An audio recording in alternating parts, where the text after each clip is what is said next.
నేనే తనతో వెళ్ళాను. ఇద్దరం కలిసే వెళ్ళాం. ఇదే నీ సమస్యమ్మా. వాడు ఏ తప్పు చేసినా నువ్వు సమర్థిస్తావు. అయ్యో నాన్న, బావ తప్పు చెయ్యలేదు. భూమి, నీకు అర్థం కావటం లేదమ్మా. నిన్ను వాడి గుప్పిట్లో పెట్టుకొని ఎప్పటికైనా కేపీని తీసుకెళ్ళిపోతాడు. అప్పుడు నా చెల్లెలి కాపురం నాశనం అయిపోతుందమ్మా. నాన్న, బావ నీ నుంచి నన్ను దూరం చేయాలని ఎప్పుడు అనుకోలేదు.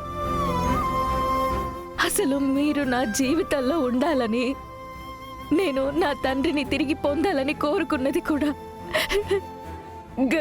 గగన్ బావే. తను తన ప్రేమ కంటే నా ఆనందాన్ని కోరుకున్నాడు. అలాంటి మనిషిని మీరు దుర్మార్గుడు అంటున్నారు. ఒక్కసారైనా ఆలోచించరా? ఈ రోజు కూడా నేను తన గురించి చెడు మాట వినలేకపోతున్నాను.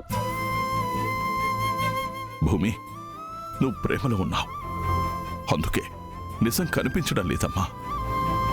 అయ్యో నాన్నా, లేదు. మీరు ద్వేషాన్ని పక్కన పెట్టి చూడండి. భూమి, ఒక మనిషిని ప్రేమించడం గొప్ప విషయం కాదు. ఆ మనిషిని నమ్మడం గొప్ప విషయం. అయినా నేను నా బావని ప్రేమించాను, కానీ దానికంటే ఎక్కువగా నేను నమ్మాను.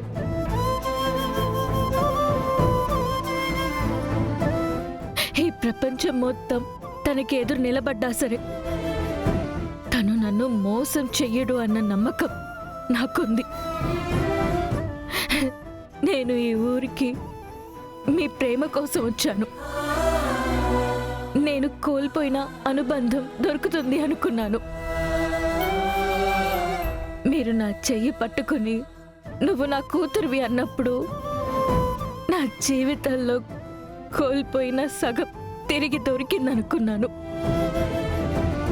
కానీ బావని నా జీవితంలో నుంచి తీసేయాలని ప్రయత్నించకండి నాన్న. దయచేసి నా బావని మర్చిపోమని మళ్ళీ ఎప్పుడు చెప్పకండి నాన్న.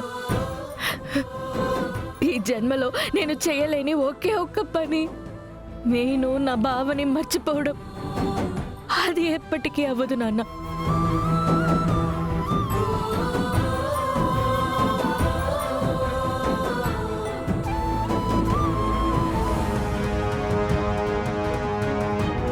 నానా, నానా, ఇదంతా ఆ సూర్య చేసిన పని.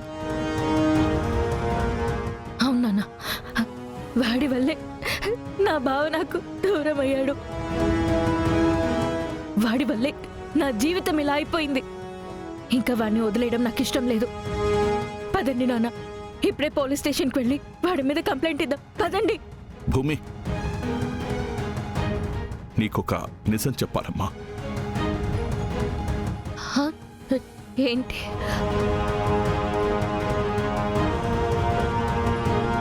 గగన్ని కాల్చింది సూర్య కాదమ్మా.